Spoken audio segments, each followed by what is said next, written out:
poco tedioso. Pesado, porque no estamos acostumbrados a escudriñar, estamos más acostumbrados a recibir, ¿sí?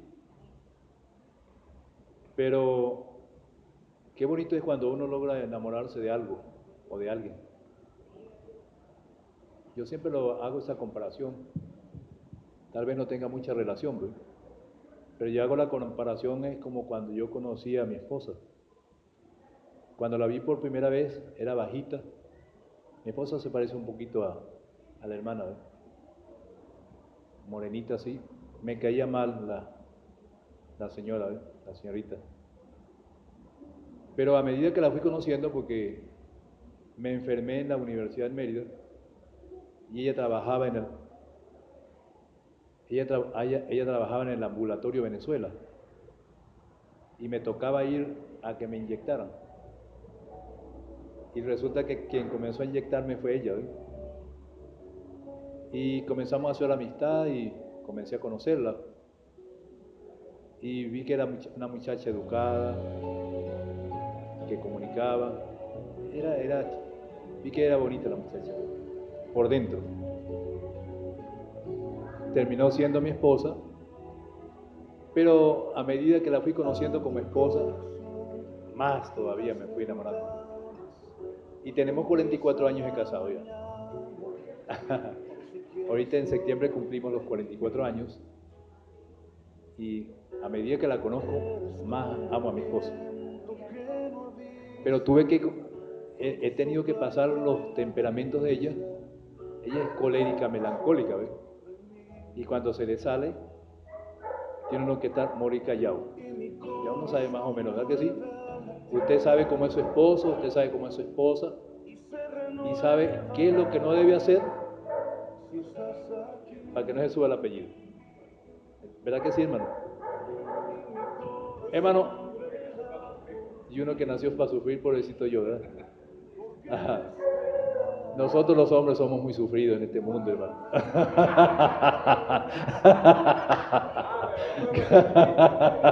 Claro. Sí, sí, no podemos decir nada. Oye, qué tremendo, ¿ah? Bienvenido el hermano, ¿ah? Siéntase como parte del curso ya, ¿ves? Así mismo, hermano querido, es Cristo Jesús. Yo no sé cuántos están enamorados del Señor, ¿ves? Y usted sabe lo que es estar enamorado, ¿verdad?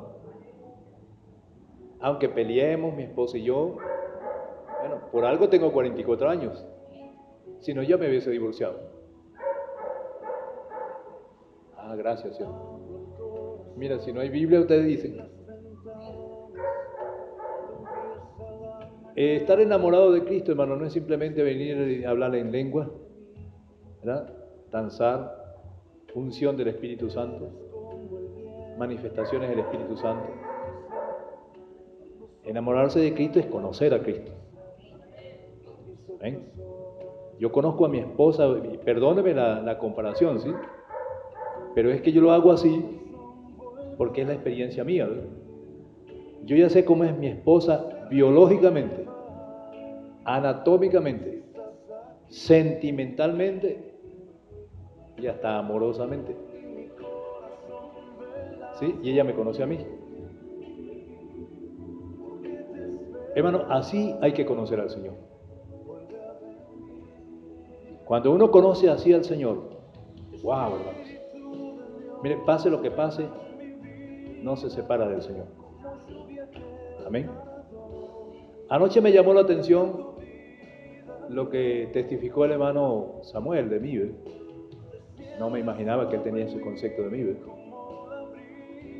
Sí, hermano, yo nací en una iglesia metodista, solo que en esa iglesia metodista, que es la iglesia Nazareno, no tenemos la doctrina calvinista. Ahí sí le corrijo al pastor, porque en la iglesia Nazareno no usamos la doctrina de Calvino, se usa únicamente la doctrina de Wesley, con la excepción que me imagino ahí es donde él hace la comparación, de que en la iglesia del Nazareno no se creen las manifestaciones del Espíritu Santo. Tal vez eso es lo que él quiso decir, ¿verdad? Porque según la doctrina de la iglesia del Nazareno, las manifestaciones del Espíritu Santo quedaron en los apóstoles. El hablar en lenguas, ¿sí? Echar fuera demonios, etc. Pero la iglesia nazareno sí se caracteriza, y en eso los admiro, en el estudio profundo de la palabra de Dios. Cuando yo comencé, en el año 87, a pastorear la iglesia nazareno, tenía 3 meses de haber aceptado a Cristo. No había sido bautizado en aguas. Y me pusieron a fundar la iglesia nazareno en Mérida. A los 3 meses ya habían 50 hermanos. Vino el superintendente, me dijo: hermano Sixto, ¿será que ya discipulaste a los hermanos para bautizarlos? Yo le dije: sí, ya estamos listos para ser bautizados. Pero hay un problema, hermano superintendente. Porque él me dijo: bautícelos, hermano, usted, para que sea su primera experiencia. Y a mí me dio ganas de reír por dentro, ¿eh? Yo le dije: hermano, es que hay un problema. Dijo: ¿y cuál será, hermano Sixto? Es que yo tampoco he sido bautizado. Dijo: no puede ser. ¿Y quién lo puso aquí el pastor? Dijo el hermano Luis Bencomo, que era el superintendente de la zona, y el hermano John Armstrong y William Porter eran los misioneros nacionales, todos americanos. Dijo: ay, qué error que metió Luis Bencomo, dijo él. Bueno, no importa, hermano, yo los voy a bautizar, pero a partir de hoy usted va a instituto bíblico o deja de ser pastor. Qué interesante, hermano, porque me estuve 5 años estudiando en instituto bíblico y ahí me prepararon. Pero trabajaba con sociedades bíblicas que comencé y alternaba pastorado con promotor de ventas de la sociedad bíblica. Y mira cómo comenzó el Espíritu Santo en mi vida. O sea, Benito Castellano me compraba todos los meses 100 Biblias. Jim Boulding, que era el misionero de la iglesia, la Catedral de la Fe, aquí en San Cristóbal, estaba en Aguacara antes. Él, no sé si todavía estoy ahí, ¿verdad? Todavía. Ajá. Jim Boulding, creo que se fue de aquí de Táchira, y él me compraba 400 Biblias. La iglesia cuadrangular, hermano Niño, me compraba 100. O sea que entre Jim Boulding, la iglesia cuadrangular, y Benito Castellano y Daniel Castellano, yo vendía 600 Biblias. Me quedaba solamente Benito Castellano para cumplir la meta y sobrepasarla. Y le llegué aquí como a la mediodía, más o menos. Me dijo: Bernardino, no lo puede atender porque estamos en ayuno. Yo le dije: ¿y a qué hora terminan, hermano? Dijo: a las 6. Digo: ay, Dios santo, de las 12 hasta las 6. Y yo necesito vender esas Biblias, hermano. Dios, no lo puede atender. Si usted... Me pasaron, me senté en la última banca, porque antes eran bancas, de esas que están allá, ¿ve? Y me senté junto con el hermano Daniel Castellanos. ¿Cuál es mi sorpresa? Cuando comienza el evangelista a hablar, ¿verdad? Y eso era lo que a mí me llamaba la atención de los pentecostales. Porque cuando levantaba la mano la gente se caía y yo decía: no, estos son los desordenados, porque eso fue lo que me enseñaron, hermano, en la iglesia nazarena, por ser metodista. Metodista es porque viene de metódico, cuidadoso, ordenadito, así, ¿ve? Todo bonito. Para el Señor, así me enseñaron y así soy. Esa parte no se me ha quitado, me gusta ser ordenado, ¿ve? Y comienza el predicador: aquí hay un hermano que vino a vender Biblias.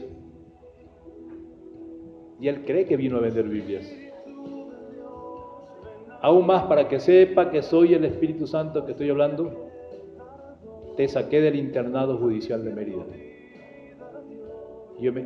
Yo miré al hermano Daniel y dije: ¿usted le dijeron algo al predicador de mí? Dijo: no, hermano, es el Señor que está ministrando. Yo nunca había tenido una experiencia de esa, nunca en mi vida había tenido una experiencia así. Wow, eso comenzó el corazón a palpitarme, a moverme, al diástole y al sístole, a moverse allí, ¿verdad? Yo digo: wow, decía por dentro, seguramente que me van a mandar a pasar adelante, sí. No había terminado de pensar eso cuando me dijo el predicador: hermano, pase al frente, pero no me pase por allá, ni me pase por allá, véngase por aquí. Y él estaba aquí. Y todos los pastores cerraron los ojos, como diciendo, ay, lo agarró el Señor, ¿ves? Y pasó el metodista nazareno para acá, y yo me recuerdo que aquí, me dijo, párese ahí, deténgase. Y me comenzó a hablar, así te dice el Señor, y eso comenzó a sacar y todo el mundo oyendo lo que me estaba diciendo el Señor, hasta que hizo así, recibe, pero pegó un grito, así como son los pentecostales, ¿eh? Recibe, yo no tengo esa fuerza para hablar así, ¿eh? Y caí aplastado cuán largo soy. Y comencé a hablar unas lenguas que yo no entendí, hermano. Esto, la lengua así, me puso así como pesada. Y el cuerpo que yo no lo podía controlar. Y daba vuelta para acá. Él hacía, cuando hacía con la mano para acá, yo daba vuelta para acá. Y cuando hacía la mano para acá, yo daba vuelta para allá. Y ahí me estuvo como 1 hora llorando. Hasta que él terminó de predicar, dijo, levanten al hermano que ya valió la pena que estuviese tanto tiempo ahí tirado, ¿eh? Desde ese día para acá, este libro que yo lo vendía y que lo predicaba, pero al estilo metodista, ahora para mí es una experiencia real de vida, de conocimiento, de sabiduría, y cada vez que lo abro, la unción del Espíritu Santo se hace realidad en mi vida como jamás yo lo había visto. Por eso es que él dijo anoche, Samuel, que yo hablo mucho del Espíritu Santo, pero ¿cómo no voy a hablar del Espíritu Santo si él es mi amigo? ¿Cómo no voy a hablar del Espíritu Santo si él es el que me ha ido revelando lenta y paulatinamente lo que él inspiró en este lugar? ¿Cómo no voy a hablar del Espíritu Santo, hermano querido, si cada vez que vengo para acá no me deja dormir? Yo no sé qué tienes habitación. ¡Wow! Anoche eran las 2:30 de la mañana. No, perdón, la 1:30 de la mañana, ¿no es para él? Aquí lo anoté. Desde la 1:20 de la mañana hasta las 2:30, el Señor ministrándome sobre esto que tengo aquí. Dios escribe y yo escribiendo allí, ¿eh? Dios, y luego pásalo al pizarrón y aquí está. Uf. Yo no sé si usted siente algo del Señor, pero yo sí siento ahorita algo bonito.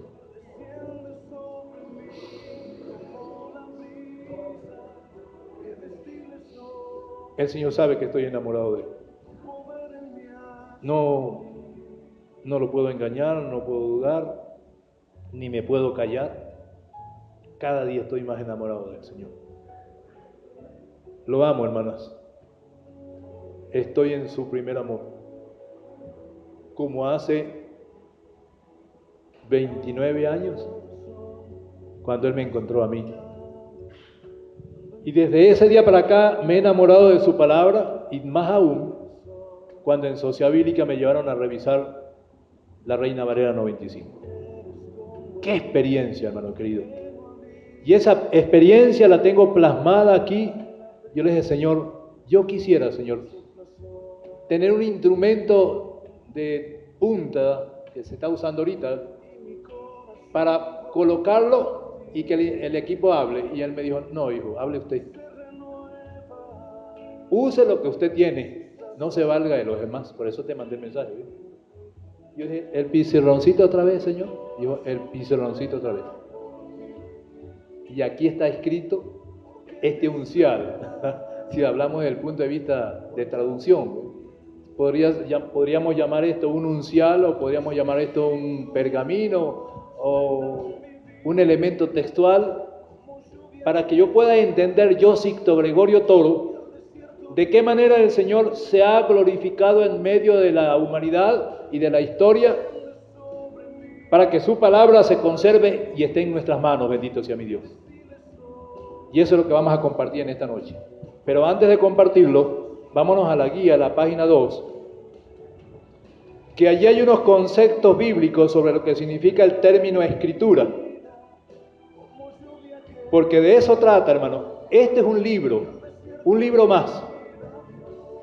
Tiene papel, tiene tinta, esta es cosida, tiene un canto en cartulina dura, plastificada. Es un libro más que tiene que pasar por una impresora automática. Esta Biblia sale, hermano, porque hay algo que se llama tripa, que se usaba antes.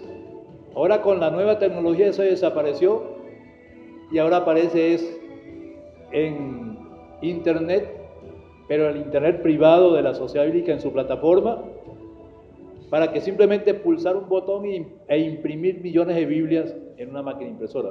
Antes era una tripa es como un negativo, ¿sí? Ustedes se recuerdan aquellas fotografías, aquellas cámaras Kodak, que le metía uno un rollito, ¿ah? Y ahí salían las fotos. Bueno, esa es una tripa que se usaba en la socialística, pero muy grande, donde estaban todas las escrituras. Ahora ya eso fue eliminado y se utiliza a través de la tecnología de punta. Pero desde el punto de vista de impresión, este es un libro más, que tiene como elemento la producción, la distribución y la promoción desde el punto de vista de mercadotecnia, para vender. Y fui formado en Sociedad Bíblica para vender Biblias. Pero cuando llegó la versión Reina Valera 95, ¿hay alguien que tenga una Biblia Reina Valera 95? Permíteme, hermano. Ok. Esta Biblia que está aquí, la Reina Valera 95, dice edición de estudio. Reina Valera revisión 95 de las Sociedades Bíblicas Unidas, antigua versión de Casiodoro de Reina 1569, revisada por Cipriano de Valera del 1602, con las revisiones de las Sociedades Bíblicas 1802, 1909 y 1960, fue una traducción que sacó las Sociedades Bíblicas desde el 95, 10 años atrás, 1985, ¿verdad? Porque, ¿se recuerdan el Viernes Negro? Ajá. ¿Se recuerdan que en ese tiempo el dólar se levantó y el bolívar se fue al piso y a nivel mundial fue igual? La Iglesia Católica Romana tenía toda la maquinaria, toda la papelería, tenía papel, tenía los dólares, tenía todo, pero no tenía la maquinaria para imprimir. Mira el cuento que le estoy echando es fuerte, ¿ves? Pero las Sociedades Bíblicas Unidas sí tenían las impresoras, una en Brasil, otra en Buenos Aires, la más grande del mundo que está en Inglaterra y la que está en Miami, en Estados Unidos. Tenía 5 máquinas impresoras súper modernas, pero no teníamos papel. Y no había dinero para comprar papel, porque las ofrendas de la Sociedad Bíblica trabaja con ofrendas, se fueron al piso. ¡Wow! Se reunieron los directores mundiales de la Sociedad Bíblica. Fue mi primer viaje a Bogotá, en la avenida Suba. Allí nos tuvieron en un colegio privado, en un campamento de la Iglesia Católica, nos tuvieron un mes encerrados, buscando de qué manera solventar el problema, porque no iba a haber más Biblias en el mundo. Cuando yo acordé, se apareció un cardenal. Y como estaba recién convertido aquí en Retorno de Cristo y me discipuló, el hermano Benito Castellano, yo siempre que veía un cura, decía por dentro: Señor, te reprende espíritu de sotana. Que fue lo que me enseñó hermano Benito, ¿eh? Todo lo contrario a lo que me enseñó la iglesia Nazareno. Y iba espuelado, ¿verdad? Y afilado. Dios santo, cuando vemos al cardenal, era un representante del Papa de ese tiempo, que iba a presentarle a las directivas mundiales de la Sociedad Bíblica la necesidad de unificar estrategias. La Iglesia Católica aportaba el papel y la Sociedad Bíblica Unida aportaba la maquinaria. la Iglesia Católica aportaba los dólares, la sociedad bíblica se encargaba de hacer algo en favor de la Iglesia Católica. Y me recuerdo cuando habló el cardenal y dijo: nosotros necesitamos una Biblia. Y van a pegar un grito los hermanos, un salto cuando oiga esto. Necesitamos una Biblia que se parezca a los evangélicos, pero tenga lenguaje católico romano. Porque se recuerdan que en aquel tiempo hicieron, la Iglesia Católica tuvieron 3 años: el año del Padre, el año del Hijo y el año del Espíritu Santo. ¿Se recuerdan? El año del Espíritu Santo era la evangelización, ¿sí? Ajá. Pero no tenían instrumento de evangelización para volver a sacar a los evangélicos que estaban en los cultos cristianos evangélicos, pero sorochos, sacarlos de ahí y llevarlos a la renovación carismática y a los grupos soldedi, pero con un instrumento textual que se pareciera a los evangélicos, pero con lenguaje católico. ¿Estamos claros? Y nace esta Biblia que está aquí. Dios habla hoy. Pero necesitaban, aparte de esta Biblia, una Biblia que comprendiese la gente qué era lo que decía allí. Y nos mandan a revisar la Reina Valera 60, esta que está aquí. Y nace esta, la 95. Cuando eso ocurrió, que ponen por América del Sur a los directores de sociedades bíblicas de Bolivia, de Perú, de Argentina, de Paraguay, de Uruguay y Venezuela, y el hermano Alfonso Corso, que era el director de la Sociedad Bíblica de Colombia, a que participáramos junto con Francisco de la Cueva en la revisión. Me dijo: Eduardo, usted, aunque no sepa nada de hebreo, cuando vaya a Buenos Aires y vaya a Uruguay, va a participar de esa revisión para que aprenda a crecer en Cristo Jesús. Yo, hermano, pero yo voy a colaborar para la Iglesia Católica. Dijo: no, siervo, vamos a revisar la Reina Valera con un lenguaje. ¿Y cuál es el lenguaje?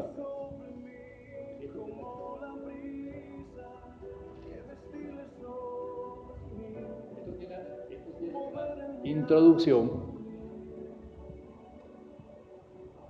Cada libro tiene una introducción que explica en forma resumida lo que tiene ese capítulo, ese libro, que la renovación carismática no la tenía. Por eso es que ahora la renovación carismática usa una Biblia parecida a la Reina Valera 95, pero se le inyectó o se le anexó no el texto de la Reina Valera 95. Cuidado, no me vayan a malinterpretar. No el texto de la Reina Valera 95, sino los anexos al texto. ¿Estamos claros? ¿Me doy a entender, hermanos? ¿O hay alguien que tenga duda? Exactamente. El texto de lo que es, por ejemplo, Génesis, sigue siendo nuestro. Porque la Sociedad Bíblica tiene todos los derechos adquiridos de la Reina Valera. Pero estos anexos que están aquí, estas hojitas, que no son inspiración de nada, sino es inspiración del traductor, se le cedió a la Iglesia Católica para que ellos evangelizaran.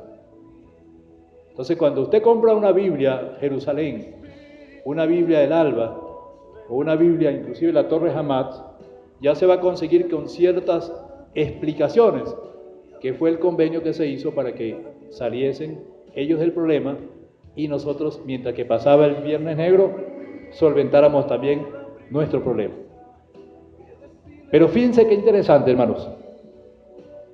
A medida que comenzó a correr el trabajo de traducción de la palabra de Dios entre el convenio de la Iglesia Católica con las sociedades bíblicas, a partir del mes siguiente comenzaron los directores Alfonso Corso, porque Colombia es tremenda en cuanto a religiosidad, y con el perdón de los hermanos colombianos que tenemos aquí en esta noche.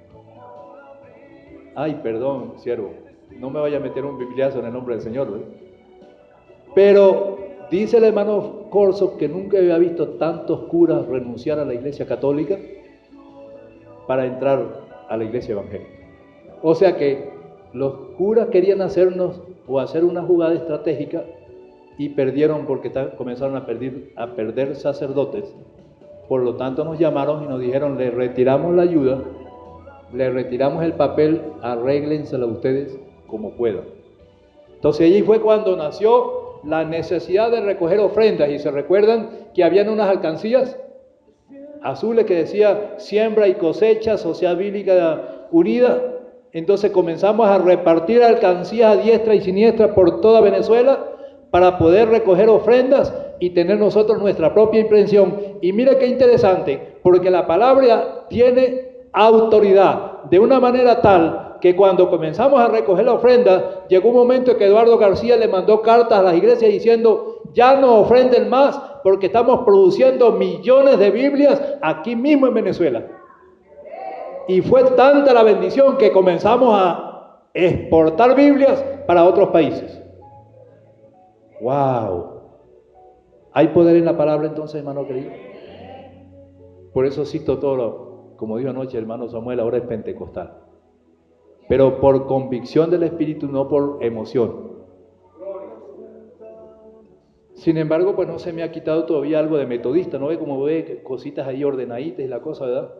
Y no hablo como Samuel, duro, gritado y zapateado, ¿eh? Hablo suavecito, ¿eh? ¿Ah? La caja torácica del hermano Samuel es más ancha que la mía, ¿eh?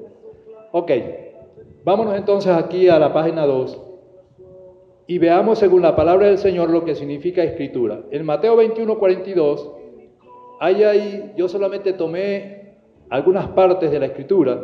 Dice: ¿nunca leíste en las escrituras? No voy a dar explicación porque no me corresponde hacerlo, solamente voy a dar el concepto que tiene el versículo con respecto al término escritura. Marcos 14:49 dice: para que se cumplan las escrituras. Lucas 24:32, y cuando nos abría las escrituras, estaban hablando allí los discípulos, ¿no sintieron algo en ellos? Juan 5:39, escudriñad las escrituras. Escudriñar lo que estamos haciendo ahorita, lo que vamos a hacer en este tiempo, en estos días que vamos a estar aquí, escudriñando las escrituras, en ellas hay vida eterna y testifica de Jehová. Hechos 18:24, el judío Apolo, elocuente y poderoso ¿en qué? En las escrituras. Romanos 1:2 las habla de las santas escrituras. Y Esdras 7, versículos 10 al 11, habla de los mandamientos de Jehová y algunos estatutos a Israel, lo que se llama la ley de Jehová, lo que significa entonces que ya la palabra escritura está dentro de las escrituras. Hay una revelación, una inspiración total en la Biblia con respecto a las escrituras, a tal punto de que esa palabra está allí ya establecida, de que las escrituras forman parte de un canon establecido. Un canon es una regla, hermanos. Canon viene de la palabra caña. Caña, ¿ustedes han visto un tronco de caña, sí, de azúcar? Que está dividido por nudos, ¿sí? Un nudo, 2 nudos, 3 nudos, 4 nudos. En aquel tiempo no había metro, no había sistema métrico, ¿eh? No había, lo que había era, se medía por codos, ¿sí, pastor? Por codos y por nudos. Entonces la caña se usaba para medir algo en distancia y se toma desde el punto de vista doctrinal la palabra caña para aplicarlo ilustrativamente a lo que es la medida tanto espiritual como de conducta de un creyente. ¿Y cuál es la medida de conducta y de espiritual de un creyente? La palabra de Dios. Pero la palabra de Dios tiene ciertos principios, ciertos libros, que son determinaciones únicas del Espíritu Santo. Porque fue quien la reveló. Basado en este esquema que tenemos aquí, podríamos decir, la fuente inicial de la Escritura es ¿quién? Dios. Elohim, Yahweh. Hoy le dicen Yahvé los católicos, nosotros Jehová. O Adonai, que significa el gran yo soy. La fuente inicial, ¿se recuerdan? El texto inicial que hablábamos anoche es Dios. Nuestro Dios que sopló, exhaló, depositó, insufló, respiró, sopló sobre la mente de 70 autores, 39 libros del Antiguo Testamento y 27 libros del Nuevo Testamento. ¿Estamos claros? ¿Cuántos libros tiene la Biblia? Muy bien. 66 libros. ¿Quién los inspiró? El Espíritu Santo. Los depositó en la mente de un grupo de 70 personas. Ok. Solamente tomé, para dar un ejemplo, porque lo demás lo vamos a hacer en el transcurso de estos días, solamente tomé del Antiguo Testamento el Pentateuco, que está compuesto por Génesis, Éxodo, Levítico, Números y Deuteronomio. Y mire qué interesante.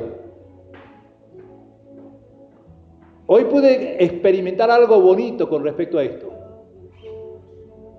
Estos 5 libros, los 4 primeros libros, Génesis, Éxodo, Levítico y Números, fueron inspirados en medio del desierto, en la mente de Moisés. Uy, estoy temblando, hermano Samuel. Y no es de susto, ni pena con ustedes. Deuteronomio también fue inspirado en el desierto, pero también fue inspirado en las llanuras de Moab. Y esta madrugada, cuando estaba haciendo este flujo de traducción, yo me puse a imaginar, hermano, ¿qué sentiría Moisés? ¿Y dónde y de qué manera Moisés, junto con su copista,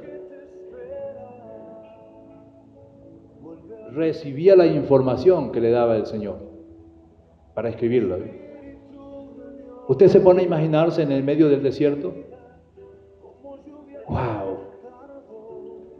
Cuando la escritura que existía en ese instante era la pictográfica, que era de dibujitos, pinturas que se hacían, que aparecían en las paredes, en las piedras, los jeroglíficos, que eran formas de animalitos, de personas, cabecitas, etcétera, de acuerdo a lo que se estuviese hablando. Y la escritura cuneiforme, cune, que viene de la palabra cuña, que eran puras figuritas en forma de cuña, que se escribía para determinar una palabra, utilizando un cincelito o un palito sobre la arcilla, para escribir estos 5 libros que le reveló el Señor a Moisés. Usted no se pone a imaginarse, hermano, la realidad virtual, pero también la realidad física de lo que significa la inspiración de Dios, de lo que significa el amor de Dios en depositar en la mente de un grupo de hombres su palabra, para que con elementos textuales y elementos de escritura, de la manera más ordinaria posible, se pudiese hacer para que permanezca la palabra del Señor. Solamente la acción y el poder de Dios puede hacer esto, y pudo haberlo hecho, porque ahorita no habría problemas, pero en aquel momento sí habría, hermano, porque este era el sistema de escritura que había, con la excepción de que 1000 años antes de Cristo, en Canaán, nace la escritura semítica, y lo vamos a ver también en el curso. ¿De qué trata? Que viene y se plasma en papiro, que era de cuero, ¿sí, hermano Samuel? De cabra o de ganado. ¿Usted se imagina escribiendo en un cuero de cabra, hermano? Usando el carbón, con una plumilla que se humedecía, el carbón, y luego se iba escribiendo en la piel. Pero el papiro tenía una característica, que era un vegetal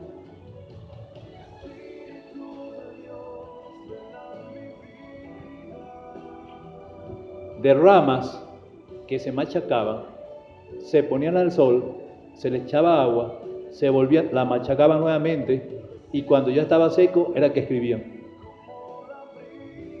¡Wow! Yo digo, nosotros la iglesia del Señor, hermano, deberíamos ser como más, hay alguien que me ayude con qué palabra usar, más, perdón, más preocupados, sí, pero más, más diligentes, eso, esforzados para cuidar este libro. Porque no tiene usted ni idea de todo lo que ellos hicieron para que se conservaran las escrituras en papiro, el pergamino o rollos, los códices que hoy solamente lo tiene la Iglesia Católica en el Vaticano, unos que consiguieron en las cuevas de Qumran, en vasijas de barro, pero todos rotos ya por el tiempo, y todavía eran copias de copias. Se cree que del Antiguo Testamento 3.000 copias, o sea que estamos trabajando de las 3.000 copias con 3.000 copias hacia atrás, hasta que llegamos a la fuente inicial. ¿Cuántas variantes textuales habrán, bendito sea Dios, desde la copia de la original hasta la copia 3.000? ¿Cuántas variantes textuales habrán en el Nuevo Testamento? Que en el Nuevo Testamento se cree que hay 10.000 copias, sabiendo que al menos en el caso del Antiguo Testamento, todo el mensaje fue traducido porque alguien oía y otro escribía. Vámonos aquí a la palabra, a la guía. Dice aquí, traducción, que es la actividad que consiste en emprender el significado de un texto de origen o inicial o también del texto de salida. En cambio, la interpretación, dice aquí, mientras que la interpretación es indudablemente más antigua que la escritura, porque la traducción surgió sobre la aparición de la literatura escrita, donde influye la lingüística y donde se trabajó en base a geografía y cultura bíblica. Analicemos entonces la palabra traducción. Viene del latín traductio. La palabra traducción la dividimos en el prefijo trans, que significa de un lado a otro, el verbo ducer, que significa guiar, y el sufijo sion, que significa acción. Entonces,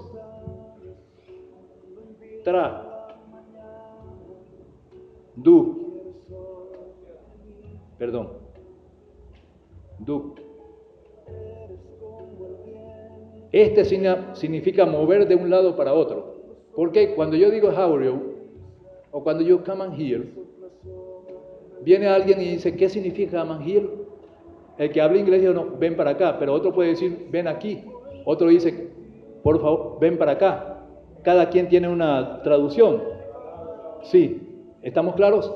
Y luego viene que es ya el centro de la palabra, que dice aquí, que significa entonces guiar, y la parte es la acción ya de la palabra traducción. Entonces, ¿qué significa en sí la palabra traducción? Según las partes diferenciadas en su etimología, es la acción y el efecto de traducir de una lengua a otra lo que se quiso originalmente decir. O sea, hermanos, que las personas que lograron traducir la palabra de Dios original, hebreo, griego, tuvieron una responsabilidad tan profunda en cuanto al texto, que si hubiesen cometido un solo error, ninguno de los que estamos aquí podríamos ser salvos. ¿Estamos claros? Porque habría una confusión textual en donde lo que Dios quiso decir no llegó a mí tal y cual como es. Y ahí es donde está el gran problema de lo que hablábamos anoche, del conocimiento, porque el conocimiento es bueno, pero también el conocimiento envanece, porque hay personas que creen que ya lo saben todo, y como ya lo saben todo, hacen sus propias conclusiones sin tomar en cuenta el texto, porque el texto sin contexto es un pretexto que yo saco para ver qué hacer. ¿Estamos? Y eso puede tener problemas de tipo doctrinal. También tiene problemas de tipo teológico. Doctrinal porque me pone en juego a mí en la salvación. Y teológico porque me presenta un Dios que no es igual a lo que yo he creído. ¿Me estoy dando a entender, hermanos? ¿Hay alguien que no entienda lo que estoy diciendo? Cuidado para que no se vaya a ir con dudas. Dice aquí se aplican entonces los principios de lingüística, más no principios humanistas. Hay que tener mucho cuidado. ¿Cuál es la diferencia entre principios de lingüística más no principios humanistas? De lenguas denominacionales. Ok. La lingüística es una ciencia que se encarga de estudiar todas las lenguas que existen en el mundo, incluyendo el arameo, el hebreo, el griego y el latín, que son lenguas muertas. Lenguas muertas es porque ya nadie las habla. Los judíos, algunos hablan hebreo, pero la mayoría hablan es árabe. El hebreo antiguo desapareció. Es como nosotros, antes hablábamos el castellano. Se ha ido desapareciendo, entonces ahora hablamos el español. Y si usted se va a Mérida, el merideño no habla como habla el tachirense. Y si vos vais a Maracaibo, vos sabéis. Y si vos vais hermano, puedo decir, quién sabe si digo una grosería eso. ¿Qué significa chicanear? Colombiano.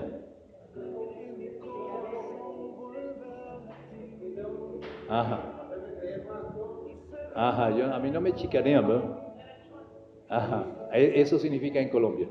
Ok, fíjate, y es español. Ajá. ¿Estamos claros? Eso sería entonces, eso forma parte de la lingüística, porque eso no es el castellano en sí, ¿ves? No es el español, no es una lengua, es un idealecto, porque tenemos entonces traducción, tenemos la lengua. Cuando hablo de la lengua, no de esta lengua, ¿eh? Cuando hablo de la lengua, hablo del vocabulario, de un vocablo, de un idioma. Eso, gracias, hermana. Un idioma. Ajá. También tenemos el dialecto. El dialecto es la forma vulgar como habla la gente. Cuando estoy hablando vulgar no es de groserías. La forma de expresión, lo que llama el vulgo, el pueblo, ¿no? Ajá, eso, la forma coloquial de hablar. Tenemos la otra, el idealecto. Ahí entra la palabra chicanear. Vos sabéis, naguará, alas. ¿Qué significa alas? Hola, ¿verdad? En Maracaibo vos sabéis. En Lara es náhuara. Cada quien tiene su dialecto. Los tres elementos que están aquí forman parte entonces de la lingüística, pero dice aquí que hay que tener cuidado de no meter en la lingüística bíblica el humanismo. ¿Cuál es el humanismo? Esto que está de aquí para abajo. Y sin embargo, hace unos 10 años atrás, chévere, lo usaban los jóvenes, ¿sí? Está chévere, ¿verdad? Que era el lenguaje de los jóvenes. Hoy ya forma parte de la Real Academia, que chévere, es bonito, excelente. Bueno, fíjense qué interesante entonces el humanismo, ¿eh? Pero la palabra del Señor no puede caer en esa parte del humanismo. Ahora bien, cuando yo me voy a ver qué significa entonces la palabra traducción en la Biblia, yo quiero que busquemos Daniel, esto sí me llamó la atención esta madrugada, hermano, y sacudió mi espíritu el Señor de una manera muy especial. Daniel 5. Para yo poder entender Daniel 5, 24 al 28, el Señor me llevó a leer desde el versículo 5 en adelante. Dice, en aquella misma hora aparecieron los dedos de una mano de hombre que escribía delante del candelero sobre lo encalado de la pared del palacio real, y el rey veía la mano que escribía. Entonces el rey, ¿cómo se llamaba el rey? Belsasar. Palideció, sus pensamientos lo turbaron y se debilitaron sus lomos, sus rodillas daban la una contra la otra, así, del susto que tendría, ¿verdad? El rey gritó en alta voz que hiciesen venir magos, caldeos y adivinos, y dijo el rey a los sabios de Babilonia, cualquiera que lea esta escritura que apareció allí, ¿verdad?, y me muestre su interpretación, será vestido de púrpura y un collar de oro llevará en su cuello, y será el tercer señor en el reino. Entonces fueron introducidos todos los sabios del rey, pero no pudieron leer las escrituras ni mostrar al rey su interpretación. Entonces el rey Belsasar se turbó sobremanera y palideció, y sus príncipes estaban perplejos. Y vino la reina, por las palabras del rey y de sus príncipes, entró a la sala del banquete y dijo, Rey, vive para siempre, no te turben tus pensamientos, ni palidezca tu rostro. En tu reino hay un hombre, en el cual mora el espíritu de los dioses santos. Uy, hermano. Y en los días de tu padre se halló en él luz e inteligencia y sabiduría, como sabiduría de los dioses, al que el rey Nabucodonosor, tu padre, oh rey, constituyó jefe sobre todos los magos, astrólogos, caldeos y adivinos, por cuanto fue hallado en él mayor espíritu y ciencia y entendimiento para interpretar sus sueños y descifrar enigmas, resolver dudas, y en esto es en Daniel, al cual el rey puso por nombre Belsasar. Llámese pues ahora a Daniel, y él te dará la interpretación. Sigue ahí la lectura, que Daniel fue traído delante del rey, y él dijo, yo pues he oído de ti que puedes dar interpretaciones y resolver dificultades. Entonces comienza Daniel a hablarle ahí al rey. Mira qué interesante. Daniel respondió y le dijo delante del rey, tus dones sean para ti y te da tu recompensa. Y otro, leeré las escrituras al rey y te daré la interpretación.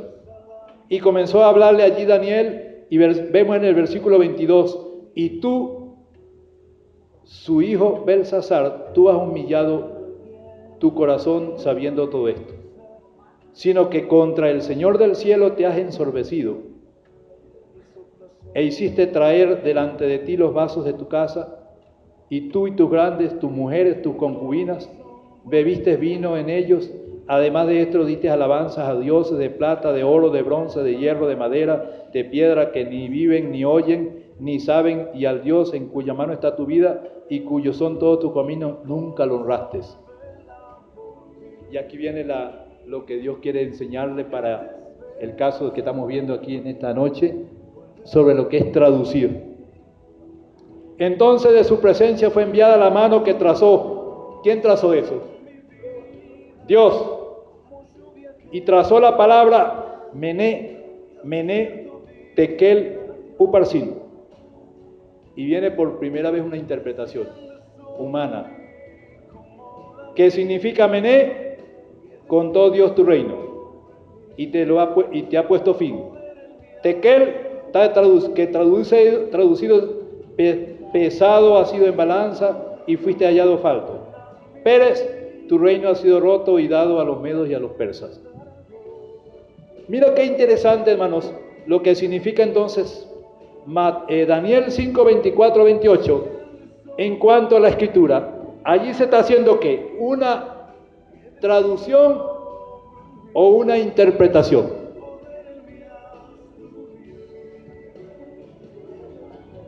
Primero fue una traducción y luego se transformó en una interpretación. La tarea que tienen aquí tres maestros. Ok, Marcos 5, 41. En Marcos 5, 41, ¿qué dice?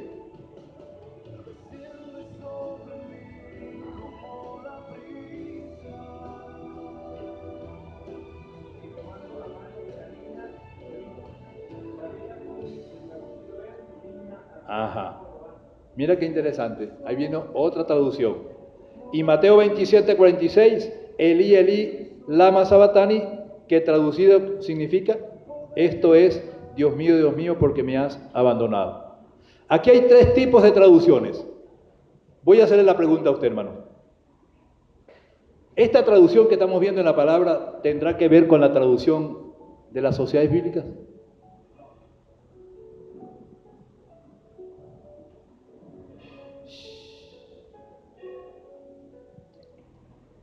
¿Qué dice usted?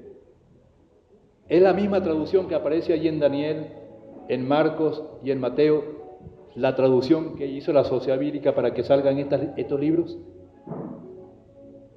No, hermano, porque estamos hablando de lingüística y aquí no se habló de lingüística, aquí se habló de mensaje.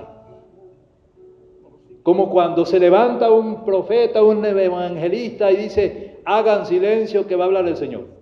Y todo el mundo calla. Así dice el Señor.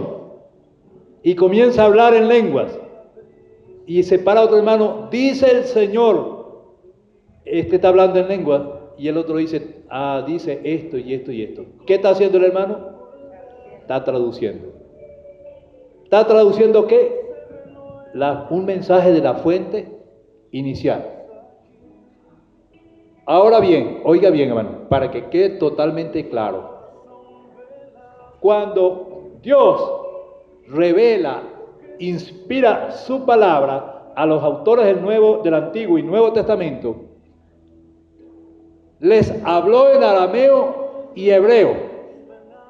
Y ellos entendieron el lenguaje porque hablaban el hebreo y el arameo. Y escribieron en hebreo y arameo. ¿Estamos claros?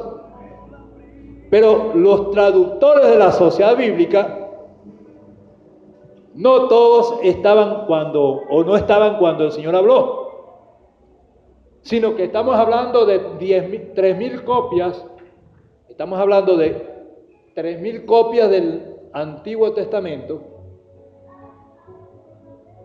y estamos hablando de 10.000 copias del Nuevo Testamento. ¿Estamos?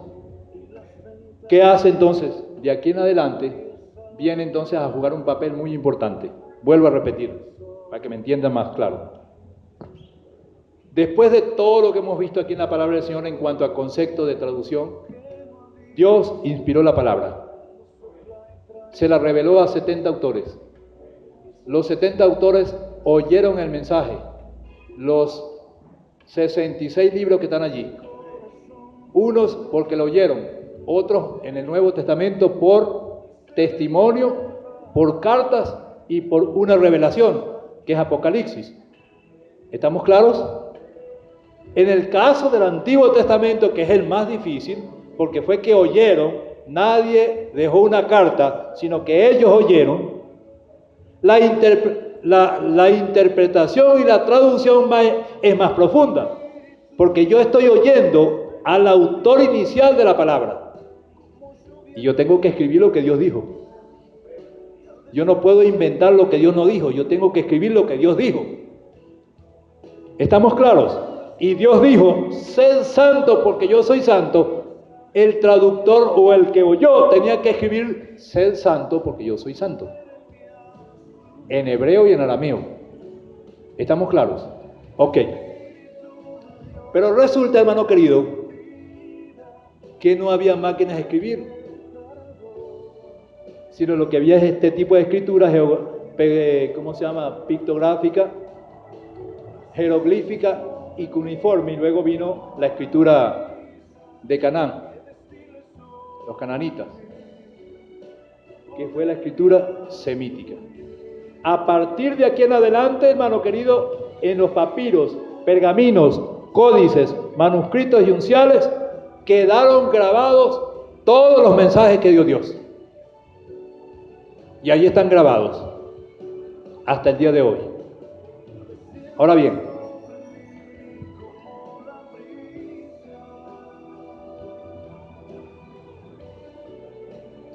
¿qué les parece esto, hermanos?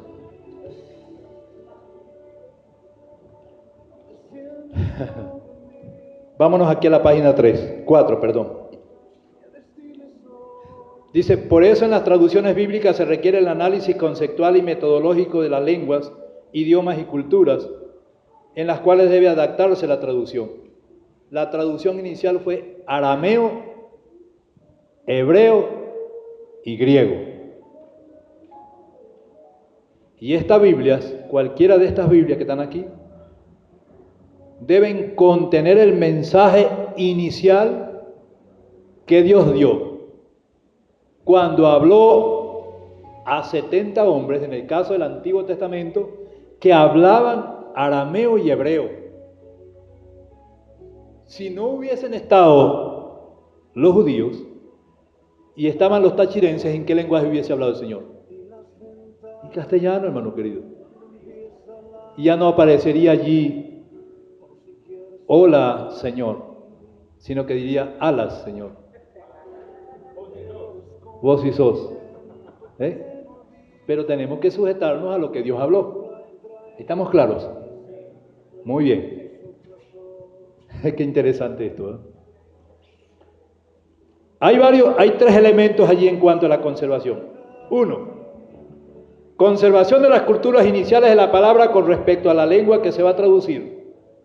Conservación del arameo y del hebreo y del griego. Y 3. El idioma arameo, que viene del nombre Aram, que se usa en sentido geográfico porque es una región, y se usó entonces la lengua semita, descendientes de Sem, que estaban ubicados, mira qué interesante estas ciudades, en Aram Naharai, en una ciudad mesopotámica que estaba en Aram Maacá, que era en Gesur, Damasco. Dirá usted, ¿qué nos importa a nosotros eso? Claro que tiene que importarle, porque allí era donde existía el papiro. Sí, será. ¿Ah? No había en otro sitio donde hubiese papiro sino allí. Y mire, es que Dios es inteligente, hermano querido. Él sabía que allí era donde estaba el papiro. Aún más, dice aquí, en la parte de Damasco había mucha greda. Y como había mucha greda, era fácil agarrar bastante greda, hacer como un cuadro, secarlo, y cuando Dios hablara, rápidamente tomar un punzón, humedecerlo y comenzar a escribir en arameo y en hebreo lo que Dios estaba diciendo. Imagínese usted cuando Dios comenzó a quitar Génesis. Cuando decía, vamos aquí a, qué sé yo, hay algo que a mí me gusta mucho aquí en la palabra de Génesis. No, vámonos mejor a Éxodo. Imagínese usted cuando el Señor le estaba diciendo a Moisés, he aquí que ellos no me creerán, le decía Moisés. Y el Señor le decía, ¿qué es eso que tienes en tu mano? Y él tuvo que escribir lo que el Señor le estaba diciendo, ¿no? ¡Wow! ¿Sabe que yo anoche, hermanos, esta madrugada sería como a las 3, después que ya hice esto, yo le dije, Señor, ¿qué viste tú en mí? Yo no tengo plata, no tengo carro, no tengo un celular inteligente para grabar lo que tú quieres que yo grabe rapidito allí, para meterme en Google y averiguar qué significa tal cosa. ¿Qué viste tú en mí, Señor? Llorón, feíto, parezco un indiecito, no tengo el dinero suficiente para tener un videobeam, Y oigo que el Señor me dice, precisamente eso es lo que vi en ti, que no tienes nada. Porque si tuvieses, me pondrías excusas. Si tuvieses dinero, me pondrías excusas diciéndome, no, yo no puedo porque tengo que multiplicar mi dinero llevándolo al banco, comprando y vendiendo, para que mi dinero no se acabe. Pero como no tienes nada, tienes que llorarme a mí para que yo te dé a ti. ¡Wow! ¿Qué vio Dios en usted, hermano querido? ¿Usted está oyendo el tema musical que hay allí? Es del Espíritu Santo lo que está hablando ese hermano que está cantando, ¿no? Dios vio en estos hombres no lo que tenían tanto, ¿no?, sino lo que era su corazón. Y aquí estamos viendo claramente en esta guía, hermano querido, de cómo el Señor se glorificó, porque en ese sitio había vegetal, pero también habían ganados, había cabras, había ganado vacuno que servía para hacer los pergaminos, había greda para hacer entonces las copias y escribir lo que Dios estaba dando. Por eso es que aparece la parte entonces idiomática, cultural y geográfica, porque Dios se glorificó así, y utilizando la propia técnica de la lengua, Dios usó la lengua, el hebreo, el arameo, para que en el idioma de ellos pudiesen entender a Dios. ¿Quién entiende a Dios, hermano querido? Alcen la mano los que entienden a Dios. Nadie entiende a Dios, hermano, al menos que te hable a ti en el lenguaje que tú tienes. Dios no es loco para hablarte a ti en chino cuando Él sabe que usted no conoce chino. Te habla en español, te habla en castellano. ¿Estamos claros? Mira la característica que me conseguí aquí en cuanto a la lingüística. 1, está en la página 4. El arameo se empleó desde el segundo milenio antes de la era de Cristo, más o menos el año 500 antes de Cristo. 2. El término hebreo aramit se emplea 5 veces en el texto bíblico y se traduce en el lenguaje arameo, y lo aparecen allí esas porciones bíblicas que usted consigue en Isaías, Daniel 3 veces, en Esdras 4 o 7 2 veces. Cuando usted llegue a su casa o cuando termine el curso, trate de usted allá en su casa hacer un análisis a la guía, y le aseguro que Dios va a tratar con usted. Y usted me va a mandar mensajes diciéndome, hermanocito, lo que le pasó a usted en la madrugada que estaba aquí, también me está pasando a mí. El punto 4 dice, por eso en las traducciones bíblicas no nos debe sorprender que usen expresiones arameas. Fíjense, hermanos, en el caso del Nuevo Testamento, Cristo le dice a los apóstoles, si le dijeran a este monte que se traslade de un lugar a otro, el monte se trasladaría. Y si es así, ¿por qué Cristo no lo trasladó? ¿Por qué le está diciendo a este poco de hombres, 12 hombres como usted y como yo con problemas, que le digan al monte que se traslade, cuando el Señor sabía que si se lo decía, no se iba a trasladar? ¿Qué está usando el Señor ahí? Está usando un hebraísmo, una expresión hebrea, una expresión aramea. Eso es lo que decimos hoy en día, refranes. Pero desde el punto de vista bíblico, activa la fe. Y la palabra de Dios, la Biblia, activa la fe hasta el más incrédulo.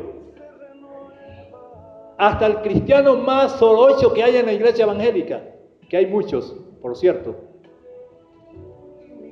tiene que tocarle algo a su fe. Por muy necio que sea, el Espíritu Santo tiene que tocarle la fe. Aún más, voy a decir una palabra más dura todavía. Este curso trata de trastornarlo a usted. El objetivo de este curso es trastornarle su fe. No confundirlo, sino trastornarlo. ¿Para qué? Para que usted a partir de hoy o es o no es. ¿Estamos claros? Exactamente. Aquí se va a medir quién es quién. Porque la palabra de Dios es más cortante que espada, y aquí es donde se va a medir, hermanos, con lo que viene de acuerdo a lo que me decía este traductor ayer en la madrugada. Jeremías 2:13. Y alguien tiene un mensaje para esta noche en Habacuc 3, 17 al 19. Lo que viene para Venezuela en el 2017 es una bendición, porque aquí se va a ver quién es quién. ¡Ja! Y decía el Señor, me lo ministraba a mí ayer en la madrugada. Siervo tranquilo, te dice el Señor, da el curso como si nada, porque aquí se va a medir quién es el creyente y quién no es creyente. Aún más, Dios te va a sorprender a ti, mostrándote pastores que están predicando en pecado oculto. Cristianos, jóvenes, mujeres y hombres que están en pecado oculto en la iglesia. Y él decía, con razón, Jeremías 2, 3. ¡Wow! Yo decía, hermano, entonces significa que así como entró en problemas Israel, puede entrar también la iglesia. Dijo, claro, porque la palabra de Dios se está tergiversando, se está malinterpretando, se está traduciendo mal, aún más con el perdón de los licenciados que hay aquí en teología, con el perdón de los magísteres en teología. El hecho de que yo sea licenciado, técnico o magíster en teología no me da ninguna seguridad a mí de que soy experto en traducir la palabra del Señor. Porque la prueba es que la Reina Valera 60 que tengo aquí en mis manos y que es la que te usa, una vez que se produce todo esto que está aquí, hasta aquí vamos ahorita, ¿ves? Con todo y eso tiene 140,000 variantes textuales. ¡Wow! ¡Qué interesante, hermano querido! Dice aquí el punto 5, aunque el arameo difiere del hebreo, afina pues el alfabeto consta de las mismas letras con los mismos nombres y el mismo, igual que el hebreo. El arameo se escribe de derecha a izquierda y el principio de su escritura consonántica no obstante los masoretas añadieron puntos. Fíjense lo que es la lingüística, hermanos. Hermanito, hasta aquí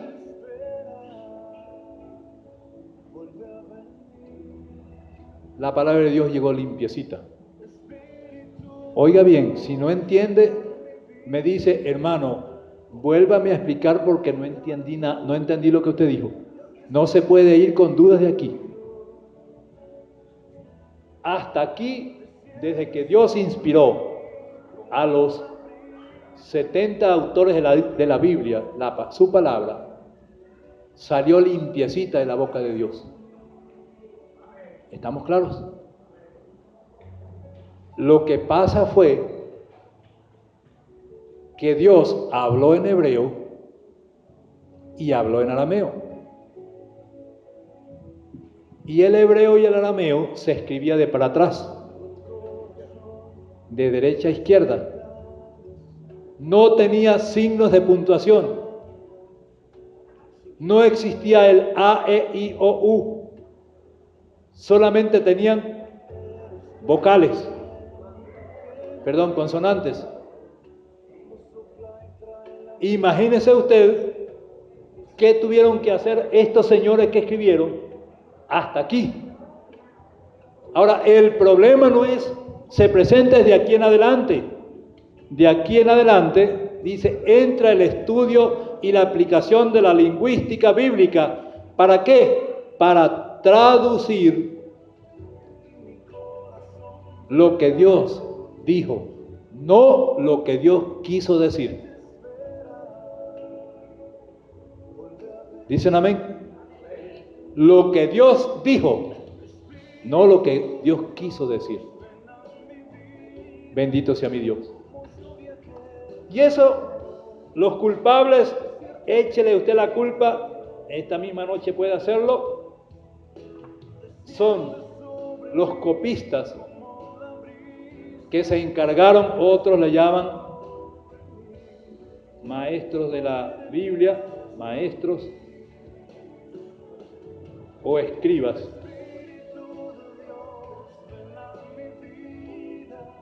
Habían dos tipos de copistas, los soferín y los masoretas. Vamos a ver aquí quiénes eran. ¿Quiénes eran los Soferim? Leo esto y descanso un poquito porque ya la garganta se me está secando. ¿Sí? Descansamos un poquito. ¿Quiénes eran los Soferim? Los Soferim viene de una raíz hebrea llamada Soferet, que significa contar, numerar.